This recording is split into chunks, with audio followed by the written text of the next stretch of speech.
kembali bersama kami dalam Hot Ekonomi. Saya kembali ke Pak Renald Kasali. Pak Renald, jadi kalau Anda melihat sebenarnya dari optimisme yang saat ini juga sudah ada dan juga beberapa hal yang mulai dilakukan oleh pemerintah untuk melakukan perkembangan dan juga penguatan ekonomi di Indonesia, Anda melihat upaya apa yang mungkin harus diperbaiki untuk meningkatkan daya konsumsi ataupun daya beli masyarakat ini?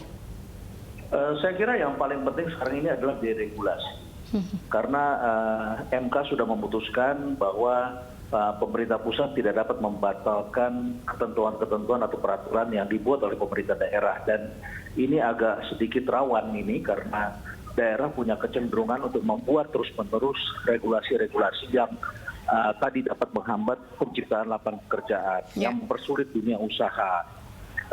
Dan kadang-kadang menteri-menteri juga senang saja membuat peraturan-peraturan yang bertentangan, dan itu kita syukuri karena Presiden sudah menegur mereka dan ketentuan-ketentuan itu sudah diperbaiki.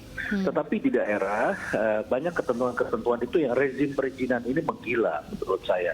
Nah, itu daerah-daerah juga harus turut memikirkan penciptaan lapangan pekerjaan di daerah-daerah.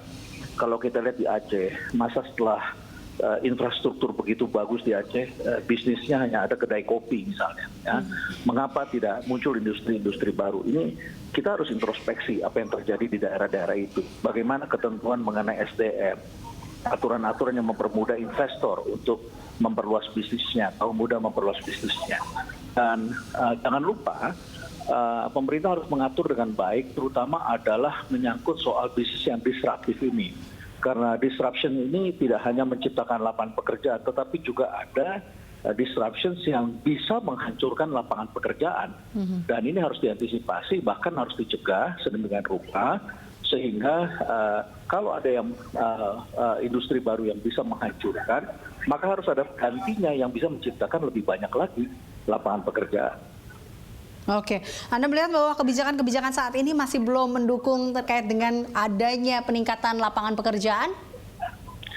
Presiden sendiri sudah sangat eager dan sering menegur. Tetapi Presiden juga selalu mengingatkan, jangan membuat aturan-aturan yang membuat lapangan pekerjaan ini semakin sulit untuk diciptakan. Dan sudah banyak yang mendapat teguran-teguran seperti itu. Tetapi tampaknya gairah untuk membuat aturan-aturan sendiri itu cukup besar, baik di level kementerian maupun di daerah-daerah. Nah, oleh karena itulah maka review terhadap kebijakan-kebijakan itu harus terus diambil. Dan saya kira di MK pun harus membuka mata terhadap hal ini, karena ini sangat mengancam masa depan perekonomian Indonesia. Oke, baik. Terima kasih Pak Renald Kasali, Guru Besar Manajemen Universitas Indonesia, telah bergabung bersama kami dalam Hot Ekonomi.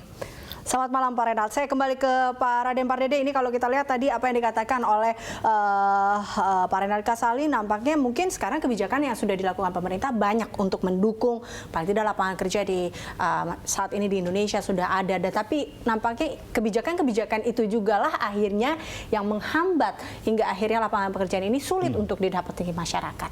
Iya, begini. Membuat kebijakan itu harus ada prioritasnya, dan kemudian ada yang dampaknya kelihatan jangka panjang, ada yang jangka pendek. Anda melihat saat ini? Apa yang dikatakan oleh Renald itu, Profesor Renald Kasali itu benar, dan itu yang dilakukan oleh pemerintah sekarang dengan 15 kebijakan ekonomi diregulasi. Hasilnya belum kelihatan. Mungkin baru 2, 3, 4 tahun lagi. Nah, persoalannya adalah di depan mata kita sekarang ini mulai ada pelemahan, ya, bukan menjadi negatif, tapi pertumbuhannya sedikit melemahnya. Nah, kalau ini tidak di stop, kita nggak nyampe ke depan sana nih. Nah, demikian juga menurut saya, oleh karena itu kita harus balancing antara apa yang jangka panjang, apa yang jangka menengah, apa yang jangka pendek ini. Jangan sampai jangka pendek ini nanti orang sudah mulai tidak confidence, ya, sentimennya menjadi memburuk, ujungnya jangka panjang kita tidak akan pernah nyampe. Jadi itu yang harus dibalance. Contohnya adalah menurut saya bahwa infrastruktur itu benar, tapi hasilnya bukan 2 tahun, 3 tahun, mungkin 5 tahun. Nah sekarang dengan pelemahan tadi dari daya beli, boleh saya katakan begitu tadi itu, apa yang harus dilakukan? Menurut saya harus dibagi, diseimbangkan untuk jangka panjang dengan jangka pendek. Contohnya adalah menurut saya, di samping untuk infrastruktur, apa yang kita lakukan supaya orang bekerja, karena tadi kan orang yang bekerja ini yang harus paling penting adalah bekerja. Kalau dia bekerja, kemudian dikasih uang, contohnya adalah dikasih uang kalau dia bekerja, cash for works. Kalau dia bersihin selokan, kalau dia memperbaiki irigasi, dia mengecat rumah-rumah ibadat atau sekolah-sekolah, langsung dikasih uang. Karena uangnya ada. Ya. Yang kedua adalah dipercepat belanja pemerintah ini. Itu dulu. Jadi yang bisa dilakukan di samping yang tadi, yang jangka panjang tadi itu. Banyak lagi yang kita bisa lakukan. Sebetulnya sekarang ini banyak sektor informal yang juga menghasilkan. Tapi mereka menjadi tidak mau bekerja sekarang, tidak mau menjadi formal sektor. Karena menjadi formal sektor buat mereka masih mahal. Ya, biaya-biaya administrasi untuk menjadi formal sektor itu mahal buat mereka. Akhirnya mereka tetap informal sektor. Dalam keadaan seperti ini mereka kucing-kucingan. Mau jual apapun, mau jual properti pun nggak mau. Nah, itu harus dibereskan. Nah, bagaimana cara membereskannya dan apa solusinya kita akan membahasnya di segmen terakhir dalam Hot Ekonomi. Kami akan kembali pemirsa sesaat lagi.